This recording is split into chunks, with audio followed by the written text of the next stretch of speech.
ಒಳ್ಳೆಯದು.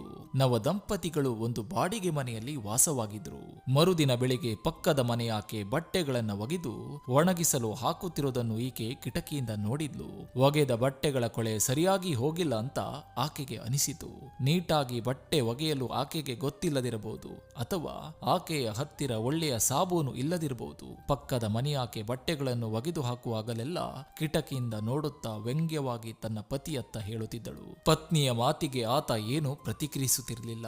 ಸುಮಾರು 1 ತಿಂಗಳ ನಂತರ ಒಂದು ದಿನ ಬೆಳಿಗ್ಗೆ ಕಿಟಕಿಯಿಂದ ಹೊರಗೆ ನೋಡಿದಾಗ ಒಣಗಿಸಲು ಹಾಕಿದ ಬಟ್ಟೆಗಳು, ಶುಭ್ರವಾಗಿರುವ ಬಟ್ಟೆಗಳನ್ನ ನೋಡಿ ಆಶ್ಚರ್ಯದಿಂದ ಪತಿ ಹತ್ರ ಹೇಳ್ತಾಳೆ, ರೀ ನೋಡ್ರಿ, ಆಕೆ ಇವತ್ತು ಚೆನ್ನಾಗಿ ಬಟ್ಟೆ ಒಗೆಯುವುದನ್ನು ಕಲಿತಿದ್ದಾಳೆ. ನನಗೆ ಆಶ್ಚರ್ಯವಾಗ್ತದೆ. ನಿನ್ನೆ ಯಾರೋ ಆಕೆಗೆ ನೀಟಾಗಿ ಬಟ್ಟೆ ಒಗೆಯಲು ಕಲಿಸಿರ್ಬೇಕು.